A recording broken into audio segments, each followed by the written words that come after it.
Belengo na maaskofu wale wengine wote, wachungaji, mapasta, masheikh, viongozi wetu wote wa dini, ndugu viongozi wakiongozwa na spika wetu wa bunge, mawaziri, magavana wetu wa bunge pamoja na wabunge wa county, ndugu wa Kristo wa hapa Chevaiwa, Matete, Lugari, Kakamega. Bwana Yesu asifiwe. Hamjambo? Murembe? Muri baramu? Musangalire? Muri mwoyo? Mwami Yesu itsomi ywe. Bwana Yesu asifiwe. Ebo munisalimie hewani nione Bwana Yesu asifiwe. Asanteni sana. Mimi kwanza nataka nimshukuru Mungu kwa kutupatia nafasi hii ya kipekee tufike hapa Kakamega siku ya leo. Nimshukuru ndugu yangu Mheshimiwa Nabii Nabwera, mbunge wenu wa hapa Lugari, kupanga ili tupate nafasi hii kukutana na wananchi wa hapa na vile vile kuwa na ibada hii ya maalum ya kuombea taifa letu, umoja wetu na maendeleo ya taifa letu la Kenya, ikiwemo amani katika taifa letu la Kenya. Mimi nasema asante sana kwa wale wote mliohusika ili tuweze kupata ibada hii ya maalum. Mimi nimefurahi sana. Nilikuwa hapa wakati mmoja, nimefurahi kurudi tena. Na mkinialika nitarudi tena. Si ndio? Na mnipangeko kidogo ama namna gani? Mimi nataka niseme hivi. Kwanza niseme asante sana kwa watu wa Kakamega, watu wa Western, kwa ushirika wenu na umoja wenu na vile tunafanya kazi kwa pamoja. Mimi nasema asante sana kama kiongozi wa taifa hii, kwa mapenzi ya Mungu na kwa kura zenu. Nasema asante sana kwa ile umoja. Mimi ninaona askofu wetu ametunenea neno la Mungu na akasema umuhimu wa amani na umoja. Amesema katika Zaburi 133 mahali alitusomea kwamba how good and how pleasant it is when brethren dwell together in unity. Yani mandugu wakiishi pamoja kwa umoja.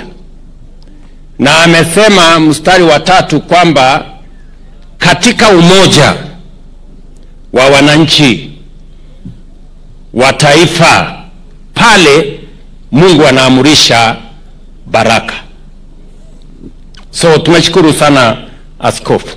Na mimi nasema shukurani kwa sababu mliponipatia nafasi hii ya kuwa kiongozi wa taifa la Kenya. Niko na majukumu mawili ya muhimu. Ya kwanza ni kuunganisha taifa letu la Kenya, kuondoa mipaka ya dini, ya kabila, ya sehemu, ya maeneo, ya mirengo, ndio taifa letu liwe taifa moja. Kwa sababu vile askofu ametueleza, hivyo ndivyo mapenzi ya Mungu, umoja. Na ndio sababu watu wengi wananiuliza maswali. Mbona umeunda serikali ya broad based? Mbona umelete wale ambao hawakutupigia kura ndani ya serikali? Mbona umelete wale ambao walikuwa wapinzani ndani ya serikali? Askofu umenisaidia kuwajibu. Neno la Mungu linasema ni vyema watu wakiishi kwa pamoja, kwa sababu katika umoja huo Mungu atatuletea baraka. Ama namna gani Kakamega? Asante sana askofu kwa kunisaidia kujibu watu wajeuri wengine wanauliza maswali. Na ndio sababu hiyo mnajua tulikuwa na mirengo tofauti tofauti. Hata na huyu mbunge wenu alikuwa mpinzani wangu wa mambo makali. Si ndio? Lakini Mungu ni nani jameni? tumesema ya kwamba kwa sababu ni vyema sisi kama wananchi wa taifa la Kenya, ili tuweze kupiga hatua ya kwenda mbele, ni vizuri tufanye kazi kwa umoja pamoja. Na nataka nimshukuru ndugu yangu Nabii na wale viongozi wengine wote ambao tumekubaliana na tumeamua. Mimi na Mheshimiwa Raila Odinga, wakati tulikubaliana tuunganishe taifa letu la Kenya, viongozi wengine wote wakakubaliana na sisi. Mimi nasema asante sana, na mimi nitahakikisha, Mungu akinijalia, ya kwamba tunaondoa hizi mipaka ambazo zinatugawanya. Tunaambiwa ya kwamba umoja ni nguvu, kutengana ni udhaifu. Kwa hivyo tukitengana we become weak, lakini tukiungana tunakuwa na nguvu, tunaweza kusukuma mambo yale yatakayobadilisha taifa letu la Kenya. Ndugu zangu watu wa Kakamega, mimi nawauliza, katika harakati hii ya kuunganisha taifa letu la Kenya, naomba usaidizi wenu, naomba umoja wenu. Mnakubali tuungane jameni? Ndio tufanye kazi kwa pamoja? Hebu nione wanasema tuungane tufanye kazi kwa pamoja. Basi asanteni sana. Jambo la pili ambayo niko na majukumu mlionipatia kama kiongozi wa taifa hii ni maendeleo ya taifa letu la Kenya, kwa sababu ndio kiini, ndio sababu ya kuwa na serikali. Kazi ya serikali ni kupanga vile maisha ya wananchi itabadilika, miradi ya maendeleo itapatikana, na Kenya itapiga hatua ya kwenda mbele. Tuondoe umaskini, tuondoe njaa, tuondoe ujinga, tujenge taifa ambayo inatufaa sisi zote. That is my second assignment ambayo mmenipatia kama kiongozi wa taifa hii. Na hiyo vile vile nawaeleza nitafanya na bidii, na nitawaeleza kwa kifupi mahali hiyo kazi mlionipatia ama assignment mlinipatia imefika. Si ndio? Kwanza mliniambia ya kwamba mnataka tuzalishe chakula ya kutosha. Mnataka tuhakikishe ya kwamba kilimo inashughulikiwa ndio itusaidie kutupatia chakula na iweke pesa kwa mifuko ya wananchi wakulima wengi. Mlisema hamkusema bwana? Na ndio sababu hiyo nikasema mahali pa kuanzia kuongeza chakula katika taifa letu la Kenya ili tuweze kuondoa njaa ni kuhakikisha kwamba tuna support wakulima.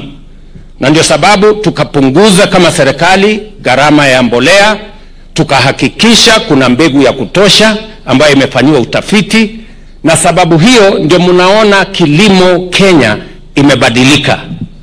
Magunia ya mahindi tuliozalisha 2022 ilikuwa 44 million.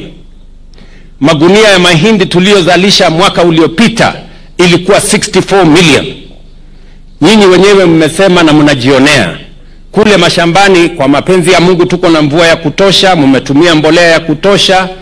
Mwaka huu makadirio yetu ni kwamba tutapata mahindi magunia milioni 75. So mambo ya kilimo inasonga mbele. Niliwaeleza vile vile kilimo ya chai tumeweka mpango mzuri, tunafanya kazi na KTDA, tumewasaidia kupunguza gharama ya mbolea. Ile mapato imepatikana kwa kilimo ya chai imeongezeka from 138 billion mpaka mwaka huu tulipata 215 billion.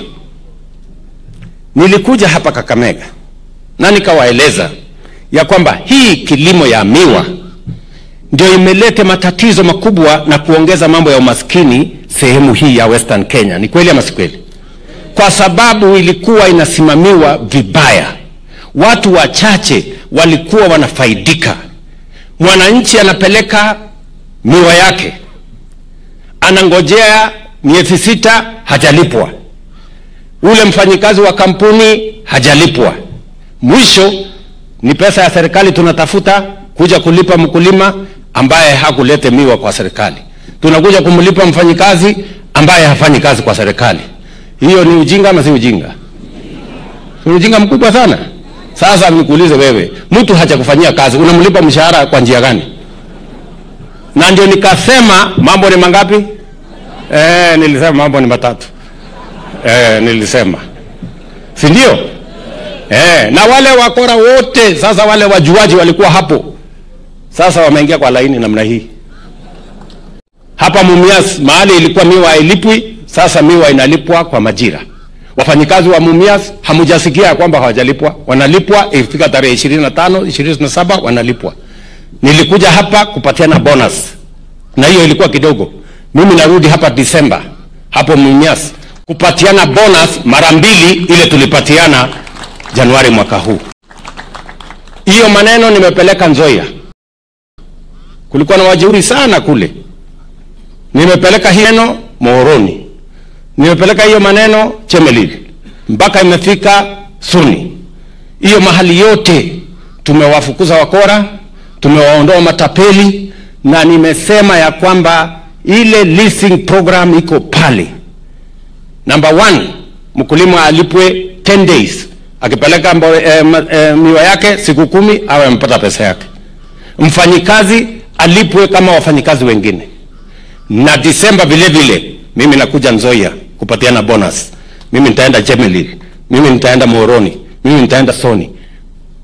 Nia yangu ni kuhakikisha ya kwamba kilimo ya miwa haileti umaskini, inaleta utajiri katika sehemu hii. Kwa yale mambo machache tumefanya just by reorganizing in the last 2 years, tumemalizia hapa kupanga tu maneno hapa